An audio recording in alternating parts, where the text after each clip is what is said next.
We're going to talk about how to become a master practicer today. This is going to be about how practice makes perfect, and this is your guide to practice and becoming the master that you know you are. A lot of times I know that vocal students have a hard time really structuring their rehearsal. It's hard because, well, your instrument is always with you because it's inside your body, but it's also not always socially appropriate to go about practicing your instrument. You wouldn't probably go down the halls practicing your warm-ups, although I would of course encourage it if you wanted to, but that's not probably the social norm. So then you have the other side where an instrumentalist, someone who plays the violin or the piano or oboe, they actually have to take a chunk out of their day and slice it out for the rehearsal time. This is something that they do to perfect their craft. It's something that the vocalist should be considering as well. So the problem is that getting started is the hardest part of all, especially for a vocalist. Cutting out that time to just sing on your own in your room or in the shower or wherever it is very hard.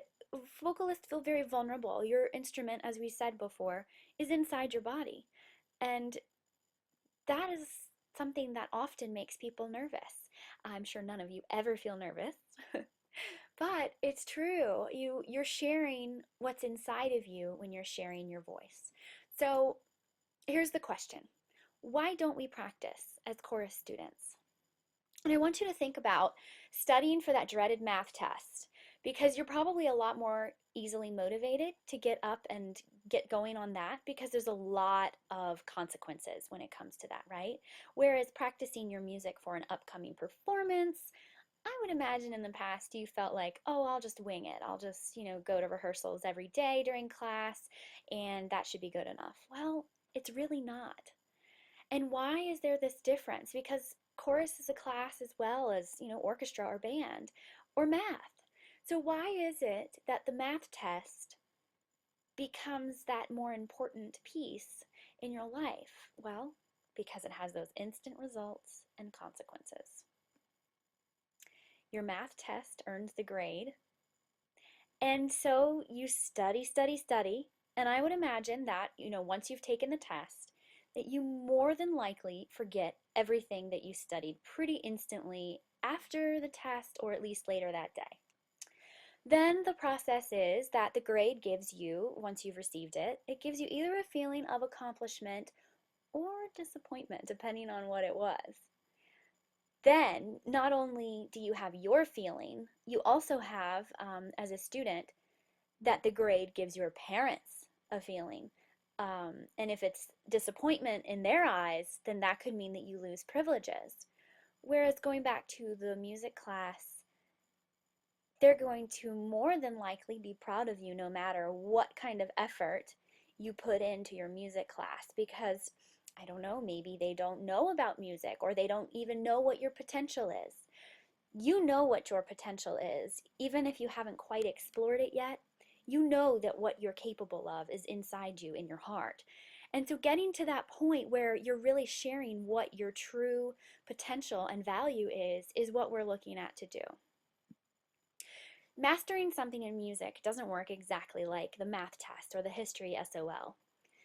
You earn the grade in music class like you do in other ones, but that really doesn't calculate truly what you've learned or how you have grown as an individual musician.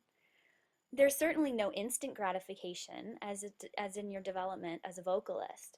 So you're not going to tomorrow become Idina Menzel singing Defying Gravity from Wicked. You're just not going to be at that point. And as a middle school student, you have so much more time that you have to develop your sound and the quality and your belt or whatever technique you want to improve upon. You have the time.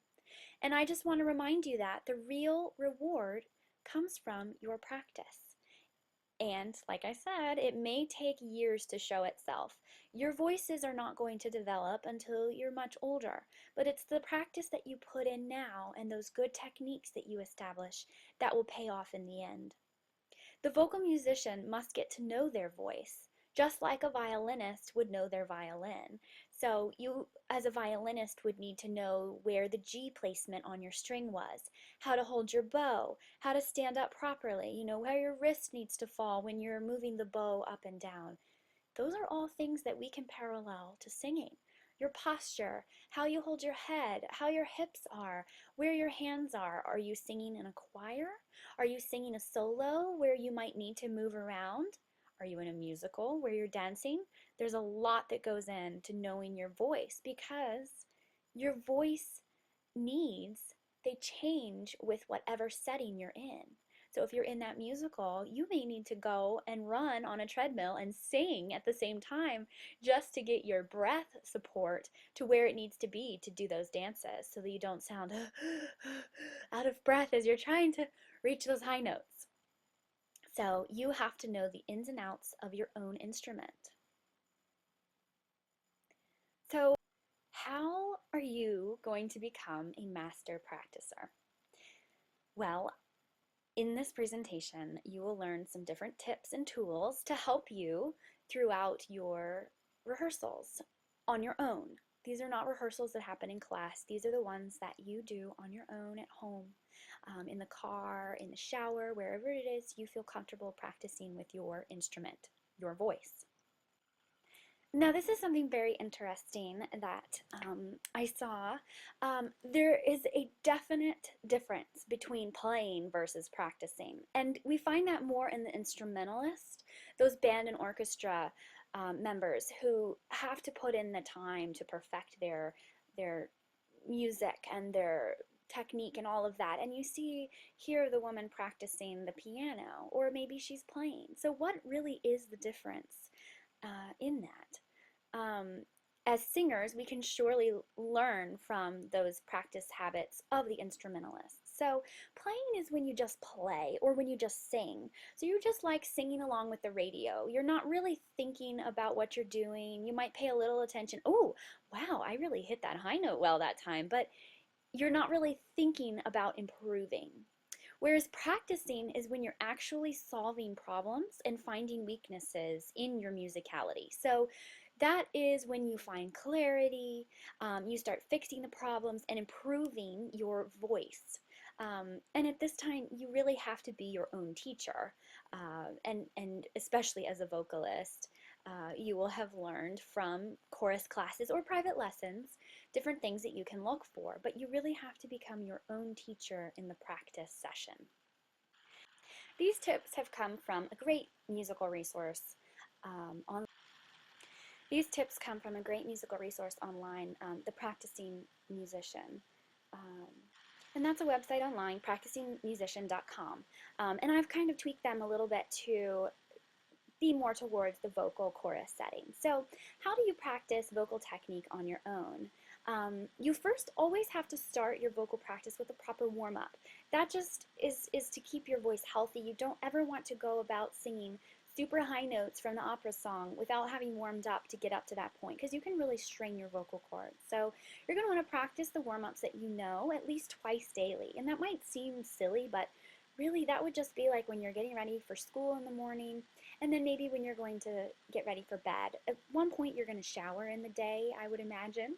So take that time in the shower and just drive your family crazy using your warm-ups. You have so many that we've done in class that you can pull from. Those will really help you get to know your voice as you develop your vocal technique.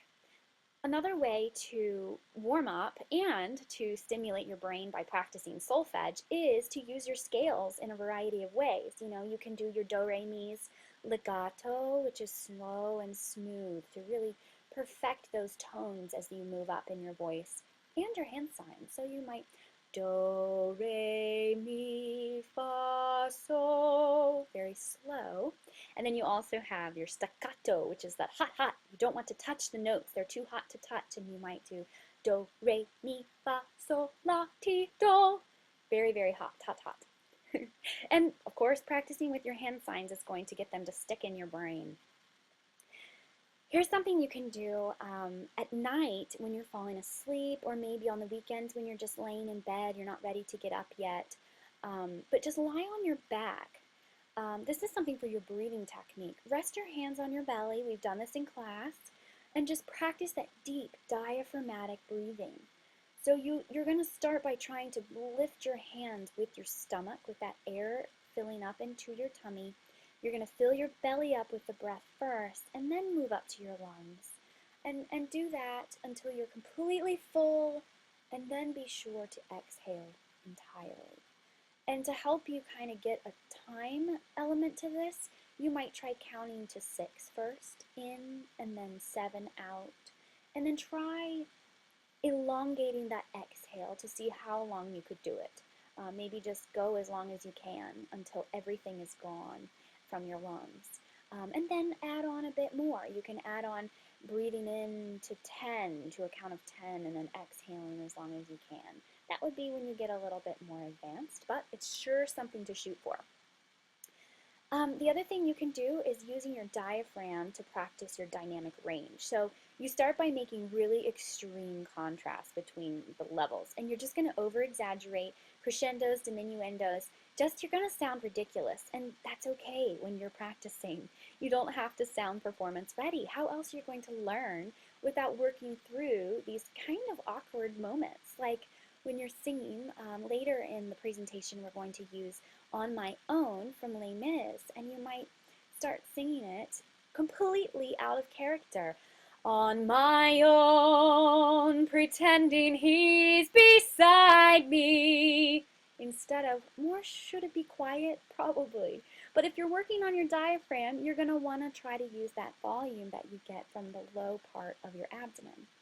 So you might even try it on my own, pretending he's beside me. And what I'm doing when I have that elevation in my voice is I'm literally squeezing in my diaphragm to engage it and get that power. So the last thing, and I think probably the most fun thing to do, is to get together with other members of choir, especially if you're working on a musical or an upcoming performance. Even if they have a different voice part, there's so much value in rehearsing with each other, because you find out what others do to help themselves out. Like even just watching this presentation, this is going to help you get little tools that you can use in your own life, and other people are resources for you as well. So here is a really great technique that I created. It's called DEB, and it's really simple. All it is diaphragm, enunciation, and breath. And that spells DEB, D-E-B. So it'll help you remember as you go on to practice on your own. It really should be a requirement for all singers to go through this as they perform a new song. And we'll talk about this in greater length in another presentation. But right now, I just want you to notice how the underlined black is when I'm going to be using my diaphragm in this piece. You see, what I've done is I have typed out my lyrics, you see, and I have made them double spaced so that I can also have this upper level where I'm using my enunciation tools. So what you have here is when I'm singing, these would be points that I want to work on. I would do on my own, and you can really hear I pushed my diaphragm, listen for it. Pretending he's beside me, all alone, I walk with him till morning. You can hear when I'm using that. Also, I'm sure if you listen again, you'll be able to note when I put in my breath marks too. So you can use this, and also there'll be, as I said, another more extensive presentation on this. This is Deb. Here's another great list. This is Worlds Within Worlds from that practicingmusician.com site, and this is just wonderful. You can use all of these different tools to practice. You have, the historical style and interpretation, your expression. You can use repetition to rehearse, phrasing, make your phrasing ridiculous, or sing as if you're an opera star, or sing as if you're a country singer. There's so many different things that you can do to practice. And then, of course, not allowing disruptions in your rehearsals time to mess you up. Snow days, holidays, breaks, they all throw monkey wrenches into our routines and practice. So you have to be honest with yourself and stick with consistent practice to really make a difference. So get out there and practice.